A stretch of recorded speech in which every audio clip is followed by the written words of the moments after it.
Chào mừng quý vị và các bạn đã đến với số thứ 8 của Tài chính quốc tế cuối tuần. Số tuần này chúng ta sẽ tổng kết lại tuần 22 đến 28 tháng 3 và bắt đầu tuần mới 29 tháng 3. Thưa ông Trần Khắc Minh, tuần vừa qua có thể nói là không có một sự kiện đặc biệt nào ảnh hưởng đến thị trường tài chính quốc tế. Theo ông thì như vậy nó có quá bình lặng hay không ạ? Vâng, xin chào tất cả quý vị và các bạn. Đúng là tuần vừa qua không có sự kiện nào quá đặc biệt xảy ra có ảnh hưởng lớn đến thị trường tài chính quốc tế. Thế nhưng mà nói là quá bình lặng thì tôi không nghĩ thế. Thị trường vẫn sôi động và có một số vấn đề chúng ta cần lưu ý một chút. Thứ nhất, cuộc đối thoại cấp cao Mỹ và Trung Quốc tại Alaska ngày 18, ngày 19 tháng 3 đã kết thúc trong thất bại và cả hai bên đều gay gắt buộc tội lẫn nhau. Điều này cho chúng ta thấy rằng xung đột thương mại cũng như là cạnh tranh công nghệ, cạnh tranh quân sự, cạnh tranh vị trí hàng đầu thế giới giữa hai nền kinh tế lớn nhất thế giới chưa có dấu hiệu lắng dịu và có lẽ nó sẽ báo trước những biến động rất khó lường trong tương lai gần. Thêm vào đó thì chúng ta thấy Quốc hội Mỹ bắt đầu yêu cầu xem xét để hủy niêm yết trên các sàn chứng khoán Mỹ những công ty Trung Quốc không chấp nhận kiểm toán theo tiêu chuẩn của Mỹ. Nếu điều này xảy ra thì sẽ có những xáo trộn lớn trên thị trường chứng khoán Mỹ và Trung Quốc, cũng như là một số thị trường liên quan, ví dụ như là Nhật Bản, thậm chí là cả châu Âu. Vấn đề nữa đó là chúng ta được thấy con tàu khổng lồ chở container đang bị mắc kẹt, làm đình trệ lưu thông trên toàn bộ tuyến kênh Suez, tuyến vận tải huyết mạch ngắn nhất giữa Hồng Hải và Địa Trung Hải. Nó làm cho giá dầu thô WTI tăng hơn 6% trong một phiên. Nó làm cho chúng ta thấy rằng là chuỗi cung ứng ngắn hạn vận tải hàng hóa thực ra là mong manh hơn chúng ta tưởng, và nó có thể bị ảnh hưởng bởi những yếu tố rất bất ngờ, yếu tố ngoài dự báo của mọi người. Cuối cùng thì chúng ta thấy rằng là thị trường vào cuối tuần thì giao dịch rất trầm lắng, nhưng chúng ta thấy rằng một số thị trường vẫn dao động rất mạnh. Ví dụ như thị trường vàng, thị trường chứng khoán, đặc biệt là sàn chứng khoán Nasdaq của Mỹ hiện nay là biên độ dao động rất là lớn. Cho nên là tôi thấy là tuần vừa qua cũng không bình lặng lắm và cũng khá là sôi động. Thưa ông, như ông đã nói ở các số trước là lợi suất trái phiếu ngắn hạn tăng nhưng không đáng lo ngại. Tuy vậy thì thị trường vẫn phản ứng tiêu cực với dấu hiệu này. Ông đánh giá như thế nào về vấn đề này ạ? Tôi đã đánh giá ở số trước là việc lợi suất trái phiếu 10 năm cũng như là một số trái phiếu ngắn hạn khác của Mỹ và một số nước châu Âu tăng nhanh.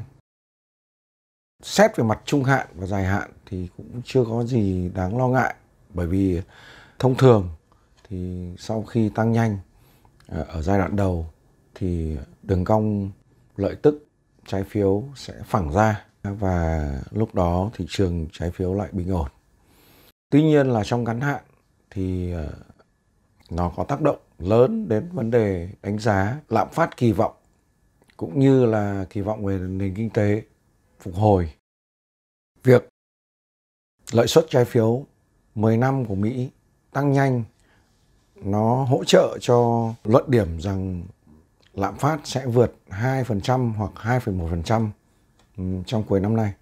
Và do đó chúng ta thấy rằng đã có một số thành viên của Cục Dự trữ Liên bang Mỹ đã phát biểu rằng có lẽ là cần phải theo dõi thật chặt chẽ, hàm ý rằng chính sách tiền tệ có thể sẽ thu hẹp sớm hơn là kế hoạch.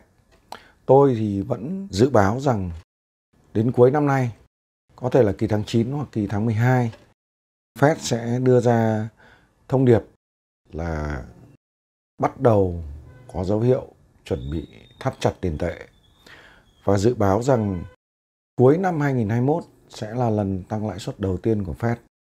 Chúng ta hãy chờ xem như thế nào. Việc đồng đô la Mỹ với chỉ số đại diện của nó là USD Index hay còn gọi là DXY thì như đánh giá ở các số trước, hiện tại chúng ta thấy rằng là vẫn đang hướng lên khu vực 93.2 cho đến 93.7.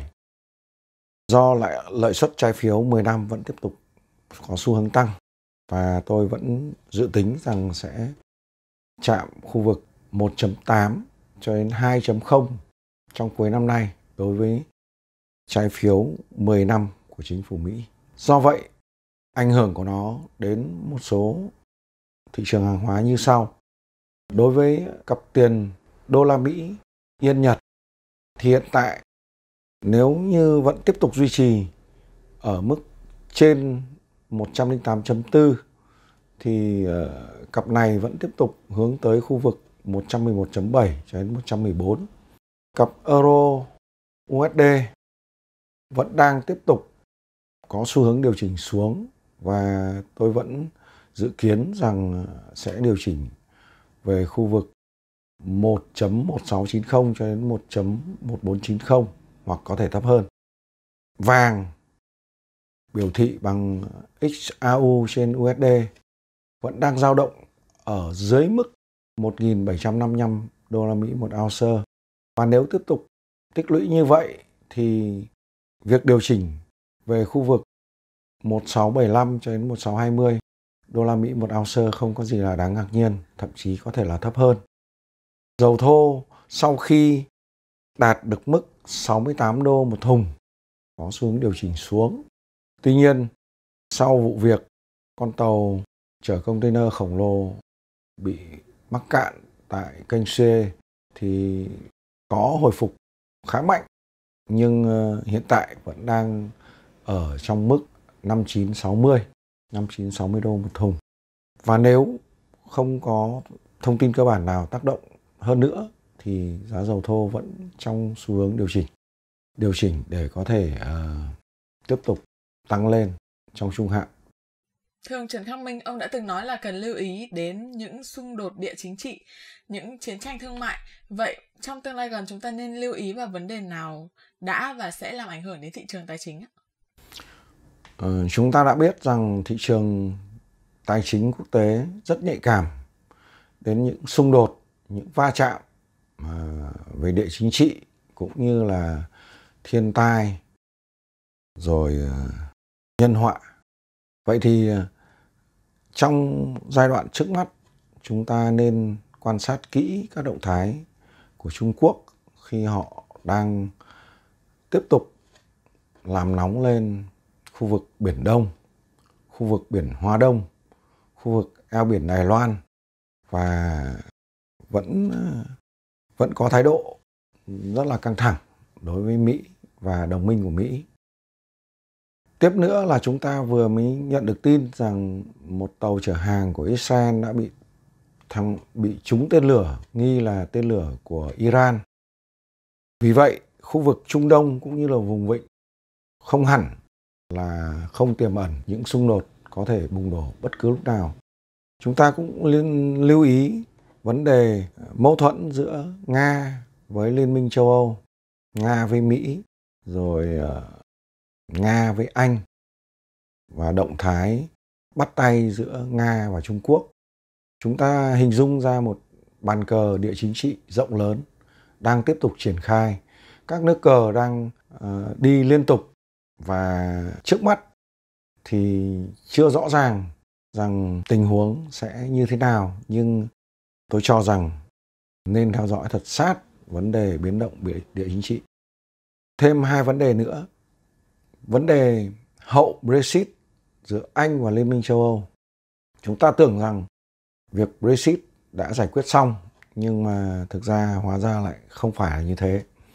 Và rủi ro gây mâu thuẫn về kinh tế giữa Liên minh châu Âu và Anh cũng như là các nước thuộc Liên hiệp Anh là vẫn tồn tại rất là cao, và rất có thể sắp tới sẽ có những biến động bất thường do Anh đang triển khai một loạt các kế hoạch, trong đó có kế hoạch xin gia nhập Hiệp định CPTPP, Hiệp định Hợp tác Toàn diện Thái Bình Dương, châu Á Thái Bình Dương.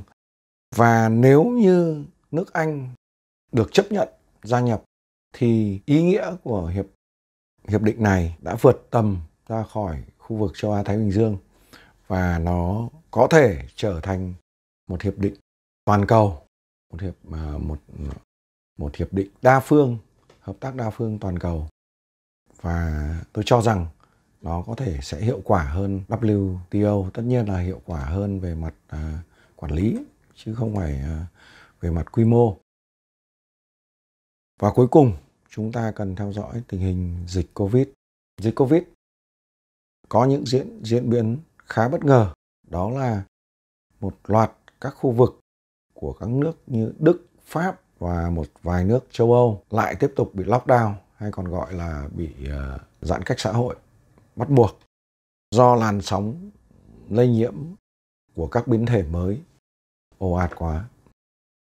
Việc Covid đột ngột lan rộng sau một giai đoạn lắng xuống làm cho chúng ta thấy rằng rủi ro về kinh tế châu Âu có thể sẽ chậm hơn so với cả Mỹ, Trung Quốc, và chậm hơn so với cả dự tính.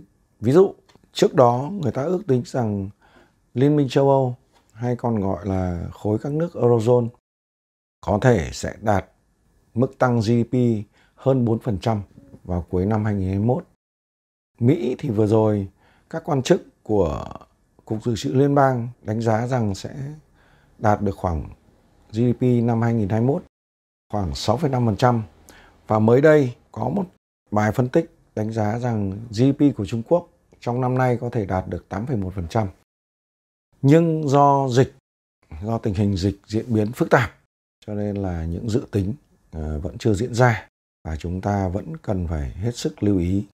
Tuy nhiên tôi đánh giá rằng cuối năm nay dịch sẽ lắng xuống và nền kinh tế các nước lớn sẽ hoạt động trở lại bình thường và sẽ có sức bật rất là lớn.